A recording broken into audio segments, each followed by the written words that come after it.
That strange weight in the air, not quite silence, not quite sound. The kind that creeps in before something irreversible. I didn't expect fireworks or balloons or even a hug, but I didn't expect that look either. I stepped out onto the driveway, dust clinging to the edges of my sneakers like it missed me. The Arizona heat wrapped around me instantly, dry and familiar, like a memory I hadn't invited. The house stood quiet in the background. Same shape, same walls, but something in the air was undeniably off. Then I saw him. I hadn't seen Ethan in 6 months. We'd grown up 3 houses apart, spent summers ruining bikes, and chasing imaginary monsters through the desert trails. He was my friend long before I knew what the word loyalty really meant. And yet when I saw him now, something in me paused. He was leaning against the porch rail, arms crossed, staring straight at me. No smile, no joke, no raised eyebrow or sarcastic quip. Just silence. Watching. Measuring. "Hey," I said, half raising my hand like a tourist who didn't know what else to do. "Welcome home," he replied. The words sounded flat, like they'd been practiced too long in his head and lost all their flavor. I waited for the follow-up, the jab, the inevitable Ethanism that would break the tension and pull us back to center. It didn't come. We stood there in the thick of summer, the heat rising between us, and I realized something had changed. Something deep, subtle, and I was the last one to notice. He stepped forward and reached for my bag. I didn't argue. I didn't joke. I just let him take it, because I didn't trust my voice to keep steady if I spoke again. We walked side by side, not talking, the way people do when words can't do the job anymore.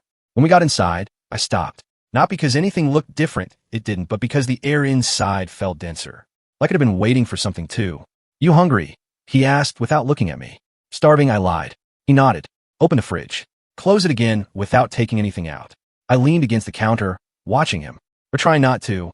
His movements were slow, mechanical, like his thoughts were louder than the sound of the fridge buzzing behind him.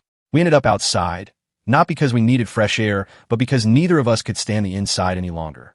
The silence was more suffocating than the heat. He tossed a basketball toward me. I caught it awkwardly.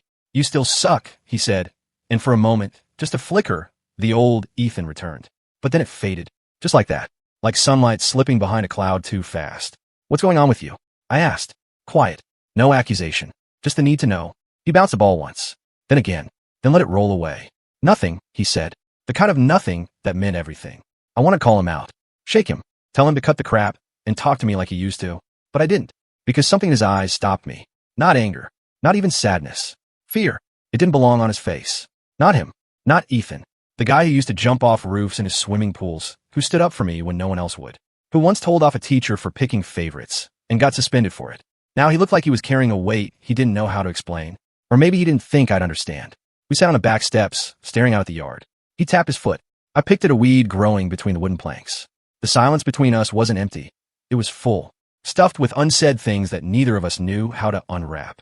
"You still talk to anybody from school?" he asked finally. "Not really. Figures. You never liked people much." I laughed, but there wasn't any humor in it.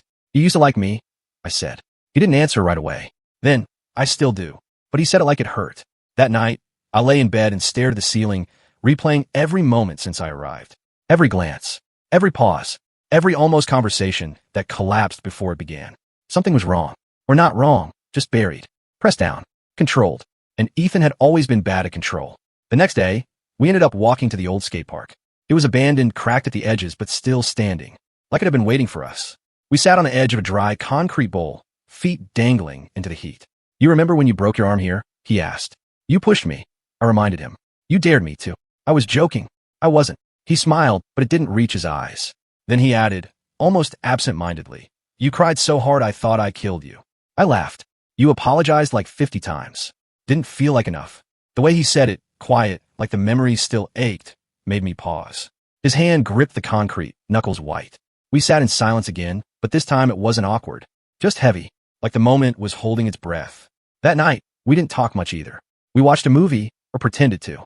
He sat at the far end of the couch. Not because it was far, but because close had started to mean something else. There was no tension in the room, just awareness.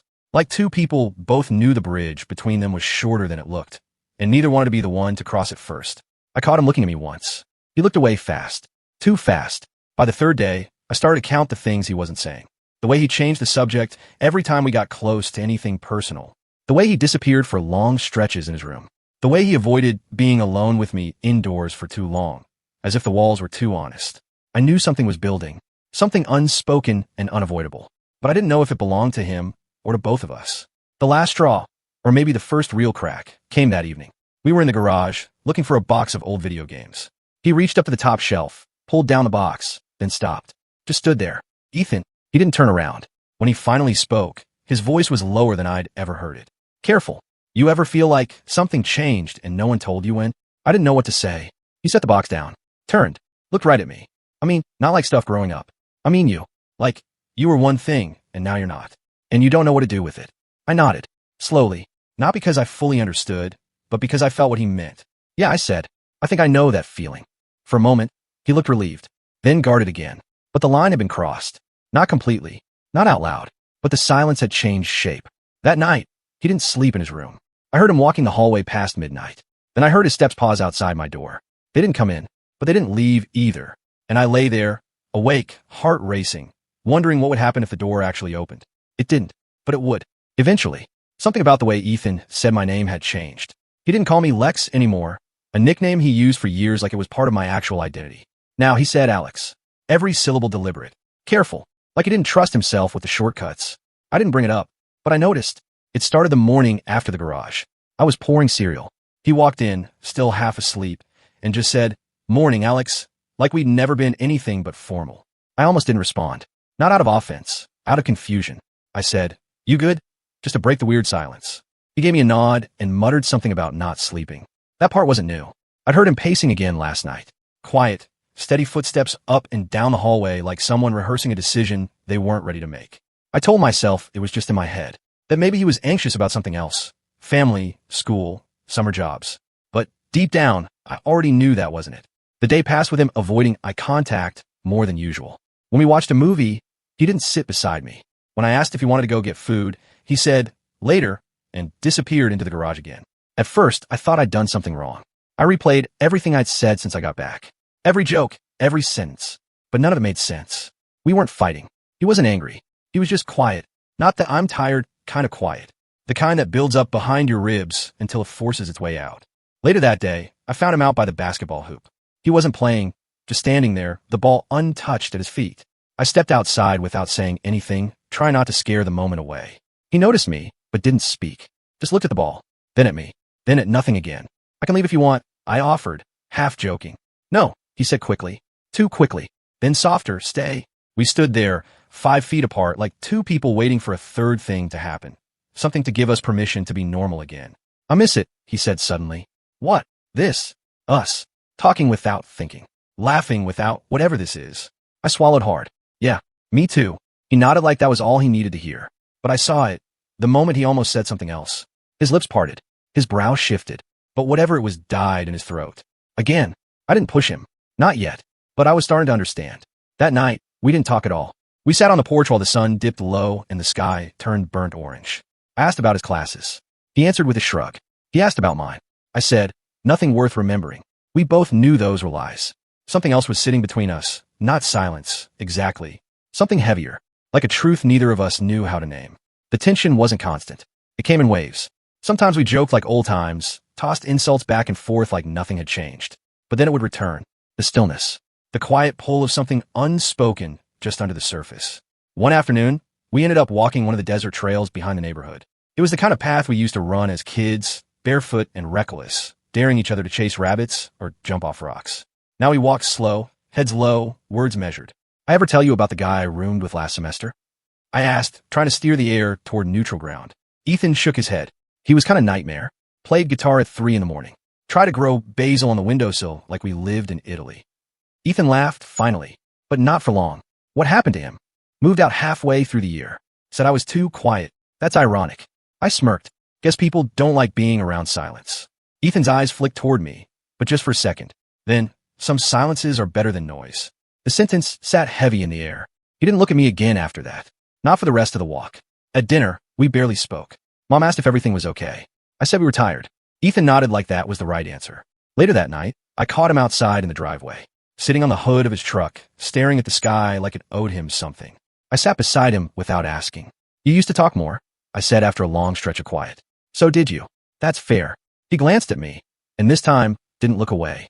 There was a beat, a pause long enough for me to feel the edge of it. Then he said, "I keep thinking I should just say it." "Say what?" He hesitated. I saw his throat move like he swallowed something down. He looked at the stars again. Forget it. No, don't do that. He didn't answer. Ethan. He finally looked at me again. And I knew, right then, he was terrified. He wasn't afraid of me. He was afraid of what would happen after the words were out. Afraid the ground we'd built for years would disappear underneath us. I'm not going to hate you, I said. Whatever it is. He nodded. Once. But didn't speak. The next few days played like a scratched record. A loop of almosts. Almost saying it. Almost asking. Almost explaining. But never quite finishing the sentence. I started noticing things I'd missed before. How he avoided sitting beside me when we watched TV. How his hands clenched during small talk. How he looked at me when he thought I wasn't paying attention. Eyes filled with a kind of guilt that didn't make sense. Not unless you understood the full picture. I didn't. Not yet. But the outlines were forming. One evening, we were in my room looking through old photos on my laptop. Summer trips, birthday parties, camping disasters. We laughed, really laughed for the first time in days. And then the laughter stopped. There was a photo of the two of us from 3 summers ago. Covered in mud, soaking wet, standing ankle deep in a river after one of Ethan's genius ideas to follow it upstream and see what happens. I looked at the picture. He looked at me. Then, very quietly, he said, "That was the last summer it felt simple." I didn't know how to respond. He didn't elaborate, but he didn't need to. From that point forward, every conversation became a careful negotiation. Every word was measured, weighed against the risk of revealing too much. Our friendship, once effortless, now felt like it was balanced on a thread, pulled tight, always second from snapping. And still, no answers. Just this slow unraveling of what we used to be. Then came the moment I knew for sure. It was late, almost midnight. I was brushing my teeth. The hallway light was off. As I stepped out of the bathroom, I saw Ethan standing outside my room. Not moving, not knocking, just standing there. He didn't see me. Not at first. I cleared my throat softly, not to startle him. He turned fast, eyes wide, then composed. He started. "Yeah," I said. "Me too." He nodded and backed away. Quick, like he got caught doing something wrong. I watched him walk into his room and close the door. And I stood there for a long time, still holding my toothbrush, realizing something that hit harder than I expected. Ethan was struggling with something he couldn't say out loud. And for the first time in years, I didn't know how to help him. The house felt different the second the front door shut behind my parents. It wasn't the quiet. It was the absence. The kind that settles deep, like it's waiting for something to happen. They were going away for the weekend. Anniversary trip. Same one they took every summer. Nothing new. They hugged me goodbye, reminded us not to break anything, and drove off with the same half-joking warnings they'd given since we were 12. Ethan and I stood at the window and watched their car disappear around the bend. And then we were alone. He didn't say anything. Neither did I. We watched TV for a while. Or at least tried. It was mostly background noise, actors talking at a volume that didn't match the silence between us. We didn't argue about what to watch. We didn't laugh. We didn't even sit on the same couch. Around 10, I said I was heading up. He nodded. I didn't expect him to follow. When I got to my room, I didn't turn the light on right away. I sat on the edge of the bed and stared at the floor, unsure why my chest felt so tight. I told myself it was just the quiet, just the strange weight of being alone in a house that usually held more people, more movement. But that was a lie. I heard footsteps after a minute. Slow, deliberate. They stopped outside my door. I didn't move. I didn't breathe. The doorknob turned, and then Ethan stepped inside. He didn't say a word. He closed the door behind him. Carefully, quietly. The click of the latch felt louder than it should have. And then, silence. We looked at each other. Not like strangers, but not like friends either. Not like the way we used to. His hands were at his sides. His eyes were unreadable. He wasn't angry. He wasn't smiling. He wasn't joking. He was just still. I opened my mouth, then closed it again. Whatever I could have said would have sounded small. So I waited. Then he said it. I can't hide this anymore. It landed like a stone. Not a shout. Not a cry. Just truth. Uncomplicated. Undeniable. I didn't move.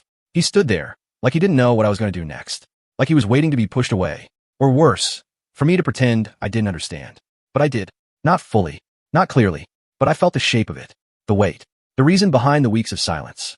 The moments that slipped out of his control. The way he watched me. The way he didn't speak. I felt it in the air. In a way he'd stopped laughing the same way. In the way he started using my full name again.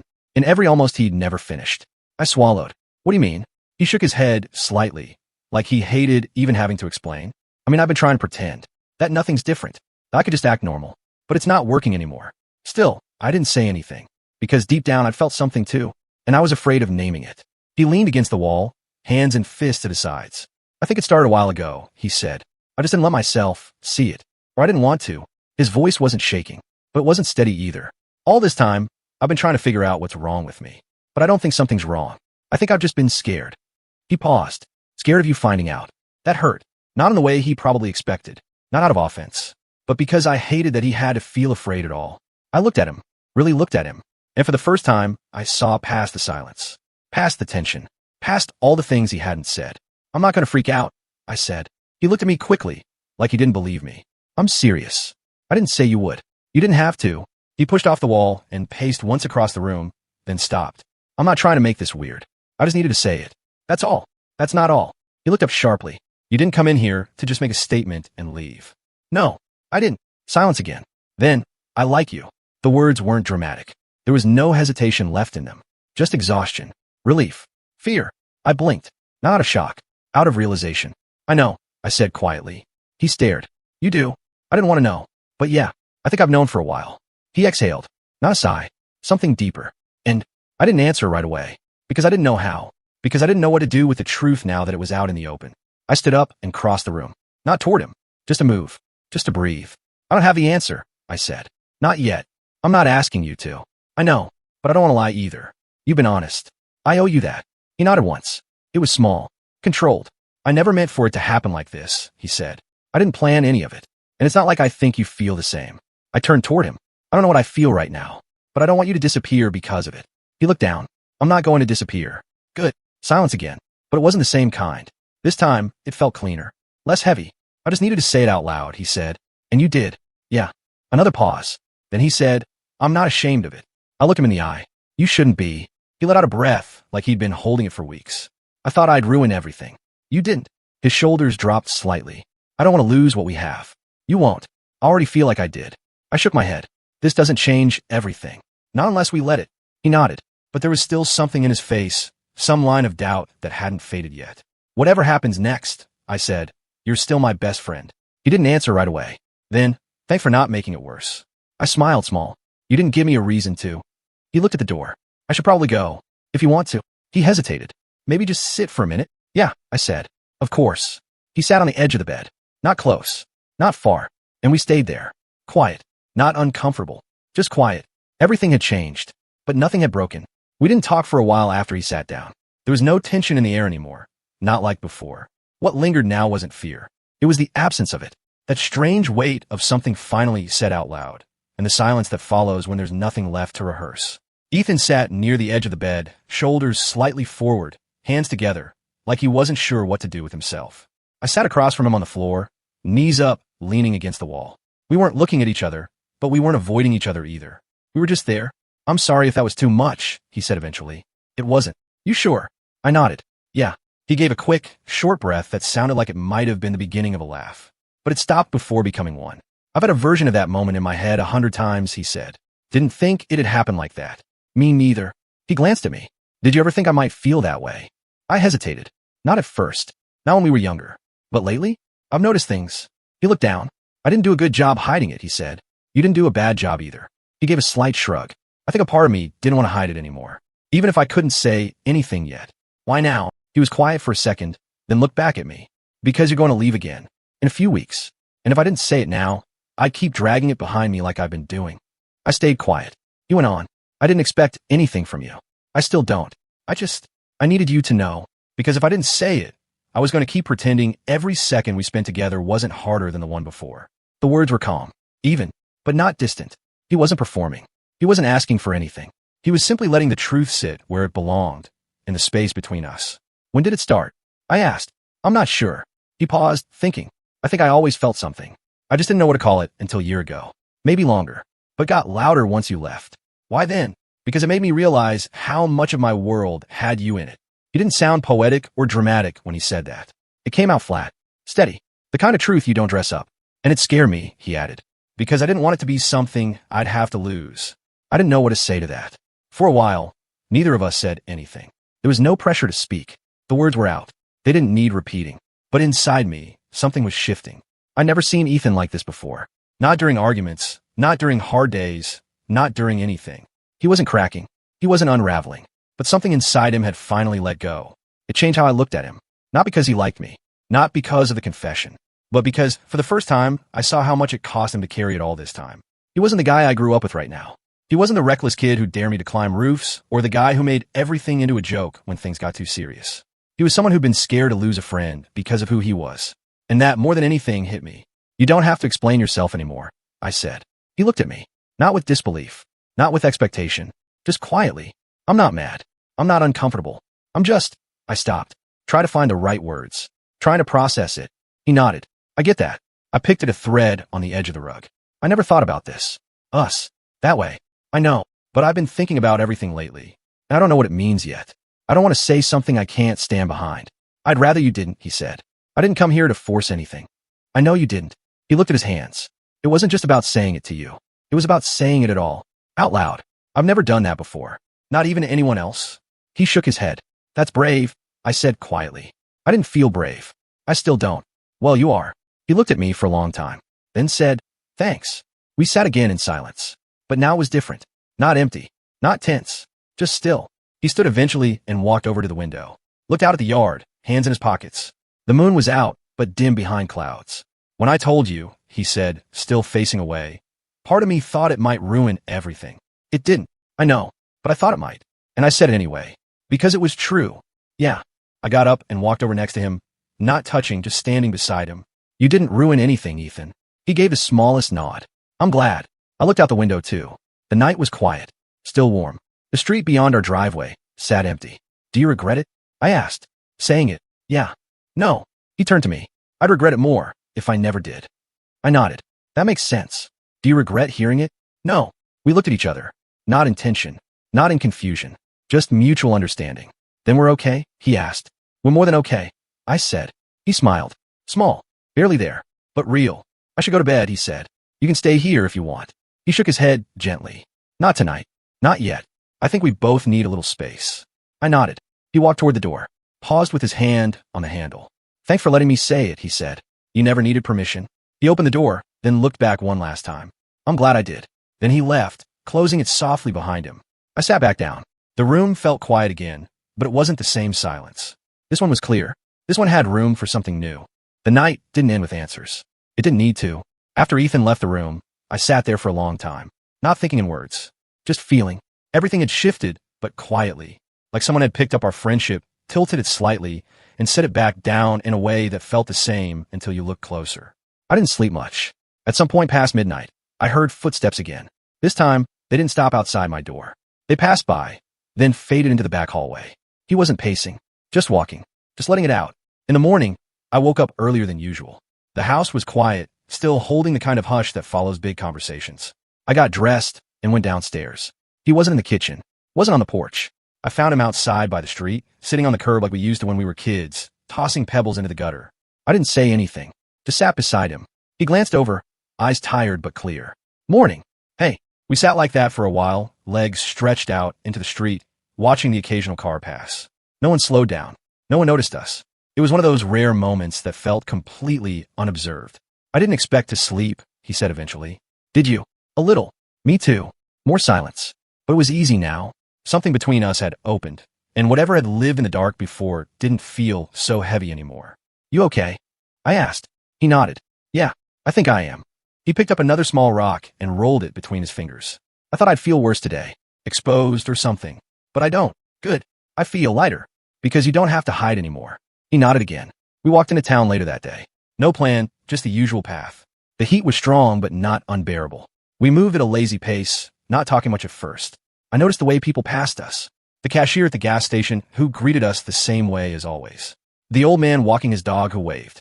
The group of teenagers sitting outside the diner who barely looked up. Nothing had changed in the outside world. And that was the strange part. Everything felt normal. That gave it a kind of quiet power. A reminder that the world doesn't explode just because you say something true. You don't seem nervous, I said as we left the corner store with sodas. I'm not. Really, I think I used up all the nerves last night. We sat on the edge of the small park fountain, feet on the stone ledge, watching water trickle lazily through the system. No kids. No noise. Just the occasional gust of wind and the hum of cars in the distance. I was scared for a long time, he said. Not just about telling you. About saying it to myself. I looked over. He wasn't looking at me. Just ahead. Not avoiding, just reflecting. I kept convincing myself it was a phase, or that it wasn't a big deal. That if I buried it deep enough, it would stop feeling real. And did it? He shook his head slowly. No. It just got louder. I think part of me knew you were going through something. I tried to act normal. Be the same. I thought if I could keep everything on the surface, it would stay safe. But it didn't. No, he said. It didn't. We were quiet again. Then I said, I'm glad you told me. He turned to me. Yeah. Yeah. Because now we're not pretending. He gave a small nod. I've been holding my breath for months. I feel like I can finally exhale. I can tell. He looked at me more directly now. I don't expect anything, Alex. I meant that. I'm not hoping you'll change, or feel the same, or... I know. I just want to be honest with you. That's all. And you have been. He smiled. Not wide. Not dramatic. Just enough. We walked again after that. Through the park. Down a few side streets. Past the school. Past the places we used to ride bikes. Everything looked the same. But inside, I felt different. Not because I'd made any decisions. Not because I suddenly understood something I hadn't before. But because I realized that honesty, real, unfiltered honesty, changes the temperature of everything around it. It doesn't demand. It invites. It doesn't chase. It waits. That night, we stayed up again. Sitting in the garage this time, door open, letting the night air settle in around us. We talked about anything. Not just us. Life. School. Stupid childhood memories. The time we nearly burned down the fence trying to set up a grill. The time we got lost in the woods for 3 hours because Ethan definitely knew the way back. And slowly, the air between us began to feel familiar again. Not like before, but not broken either. Rebuilt. Different. Better. I don't know where I stand yet, I said at one point. Emotionally, I know. I don't want to give you a maybe and then disappoint you. I'm not asking for anything. I just want to be fair. You are. Okay. He looked over. Can I say something else? Yeah. You're a good person, Alex. I didn't fall for you because it was easy. I fell for you because you made me feel like I could be myself. I didn't know how to respond to that. So I just nodded. We stayed outside a little longer. Then we went in. Not much else was said. And that was enough. The next morning, we had breakfast together without any weirdness. We went out to run errands for my parents. We argued about which gas station had better burritos. We made fun of a neighbor's weird lawn decorations. We were okay. We were real. Something between us had shifted, but it hadn't broken what we had. It had just brought it into the light. Ethan wasn't hiding anymore, and I wasn't avoiding the truth anymore. We didn't have labels. We didn't have a plan, but we had something better, a starting point.